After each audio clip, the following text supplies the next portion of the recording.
Welcome to your tarot reading for January 2021. Thanks so much for joining me, Alyssa Arundel, here today for your monthly reading. Let's see what the new year brings into your situation. If you would like to read your yearly reading, I will pop that in the link down beneath this video. Also, if you want to check out your free 3-card tarot spread, you can also find that there. And finally, if you do want to reach out to me for a live one-to-one consultation, we can certainly work together, and I'd look forward to that. But without further ado, let's get in to see what this brand new month for this brand new year holds for your individual zodiac sign. Hello Scorpio, and thank you so much for joining me for your January 2021 tarot card reading. Let's see what's going on for you guys this month then. Well, it kickstarts pretty lovely because you have the Three of Cups. The Three of Cups is about feeling like you belong. So whether this is in your own family, within a relationship, your community, neighborhood, or even maybe you found a group online of like-minded people who enjoy the same spiritual views as you, or the same philosophies, or even the same hobbies. Something that you can really share. I generally feel like working together this month for you, Scorpio, with people, like-minded people, is going to be such an uplifting relief. It can also herald celebrations. So there could be a news of a birth or an engagement or a marriage of some kind. And that's really going to be something lovely that I think is going to bring a real smile to your face this month, Scorpio. The next card that comes up for you is the Five of Wands. So we go from feeling like we belong to actually having a few bickers and squabbles. But actually, that's quite cool because it means that at least your month won't be boring, right? Another sign pulled this card. It's about squabbles, right? It's not about arguments that are going to completely end your relationships with anyone. But if things have been bubbling up underneath the surface, it could mean that a few harsh words are spoken.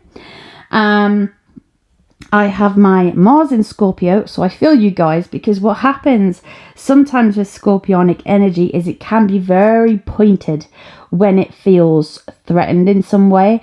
And you might end up saying something that you just regret, you want to take back, or maybe someone says something to you that you keep mulling over and over in your mind. The important thing with this card is just to try and let it go. It's generally squabbles with friends, parents, siblings, work colleagues, people that are very close to you. But no one is going to be, terminally wounded. This is about, I think the other sign that pulled this, we were saying it was like, when you're play fighting when you're a kid and someone actually gets hurt, and there's that fear of like, oh no, what have I done, or but in the end you're making friends and you're playing with each other again. So if this does pop up for you in January, just know that it isn't going to be a long lasting clash of opinions. And then the final card for you guys this month is the Knight of Pentacles.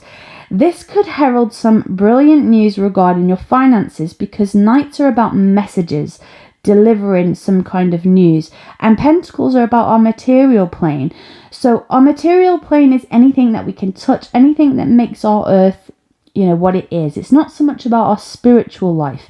It's about money, it's about property, it's about things that you own, it's about clothes, your sense of style, your identity in a lot of ways. So you could have a makeover this month that really makes you feel very sexy actually, or you could hear some, like we said, good news about your finances, which is going to be more than needed.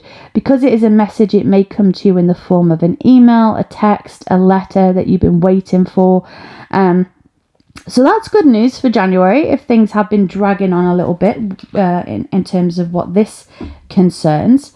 So let's have a look at the archangel that's working with you this month, Scorpio, because it's really nice to start off the year with this is beautiful, an archangel. So Metatron makes an appearance quite a few times this month, and Metatron is one of the archangels that is said to have had a human existence along with Sandalphon. So who better to help guide you, because it's somebody, it's an energetic, highly spiritual vibration that also knows what it's like to be a human. And it says here, indigo and crystal children. You have a bond with children. In particular, you can help children who are sensitive. Indigo children tend to be around the, well, they're usually adults now. They sort of came in with the millennial generation. And then the crystal children are more like the new kids that are coming in now, tend to be very aware and wise. If you are indigo or crystal, I'll just briefly explain what I've found that their energies are like. So indigo people are very highly spiritually evolved. They tend to have had many lives. Because they're seen as like an old soul. So if you feel like you've lived before, that you feel like you have a lot of spiritual knowledge without really understanding why, or just knowledge in any area, you're quite serious at times because perhaps you are an old soul. That indigo energy could be very much you. They can also be very fiery and opinionated, because what they want to do is they want to blaze through, get rid of what was, get rid of the old structures that don't work, keep the ones that do, and just really change the world in a massive way. Crystal children, on the other hand, are a lot more gentle. You could almost think if like a crystal child is sort of like someone from outer space who comes to Earth, right? And they're looking around thinking, what is this place? Like, what have you guys done to it? They want to bring more love, more healing, more compassion. Many people who have crystal energy may have autism. Or Asperger's or something like that, where they see the world very differently in a very unique way, and their energy is so needed right now. So it's working with this balance of this fiery indigo and this really beautifully spiritually pure crystal energy, and allowing that to burst through. So you yourself watching this may feel like you belong to one of those groups of people, or you may know a younger person in your life who has this type of energy, and it may be your job as a different type of energy to help guide them through this, because this is a very difficult process for those indigo and crystal people right now. So yes, we've gone off on a bit more of a metaphysical tangent with this card. But in general, I feel like this is almost like a life purpose of yours to help guide these people. You're being like an earth angel to them, Scorpio. Use that pointed energy in this way, in this sort of nurturing leadership role, rather than getting tied up in any dramas. Your life purpose is so much bigger than small petty arguments. You know that, and that is something that's going to be really realized with you this month.